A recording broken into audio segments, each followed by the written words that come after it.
సరే, కొన్ని ఏదైతే సాంకేతిక కారణాల వల్ల రుణమాఫీ జరగలేదో వాళ్ళకి 100% మేము రుణమాఫీ 2 లక్షల రూపాయల వరకు చేస్తాము అని చెప్పి మరోమారు మేము హామీ ఇస్తున్నాం.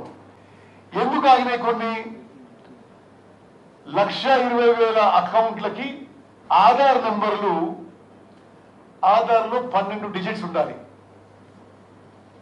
కొన్ని 11 కొన్ని 13 డిజిట్స్ ఉండగా అవి సవరించుకోవడానికి మేము ఒక ప్రక్రియ మొదలుపెట్టినాం. Aadhaar numbers were not correct. ప్రతి మండలంలో మండల వ్యవసాయ అధికారికి ఆదేశాలు ఇచ్చి ఏ రైతుకైతే రుణమాఫీకి అర్హత ఉండి రాలేదో మీరు వివరాలు తీసుకొని సవరణ చేసి పోర్టల్లో అప్లోడ్ చేస్తే వెంటనే ఆ రైతుకి రుణమాఫీ చేస్తామని చెప్పి కూడా ఆదేశాలు ఇవ్వడం జరిగింది. అదేవిధంగా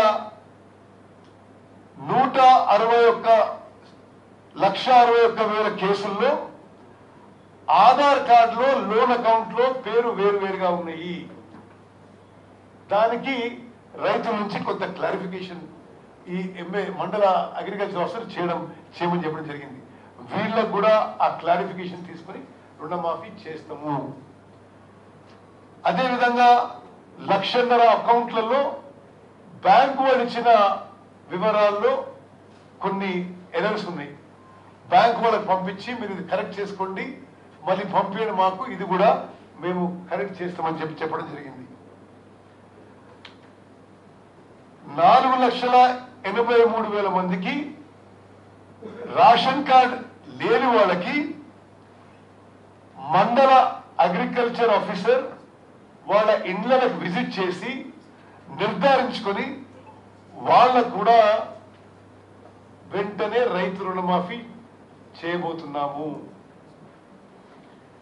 అదేవిధంగా 8 లక్షల అకౌంట్లకి 2 లక్షల కంటే ఎక్కువ రుణం తీసుకున్న వాళ్ళకి, ఉదాహరణకి మీరు 2,10,000 తీసుకున్నారు అనుకోండి, మీరు 10,000 బ్యాంక్ కట్టేసిన వెంటనే మేము 2 లక్షల రూపాయలు ఆ రుణం ప్రభుత్వం పేరు చేసి క్లియర్ చేస్తాము.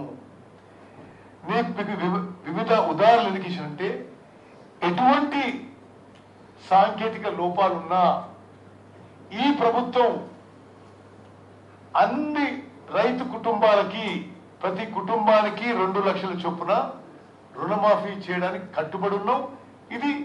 ఈ ఎక్సర్సైజ్ కొనసాగుతుంది.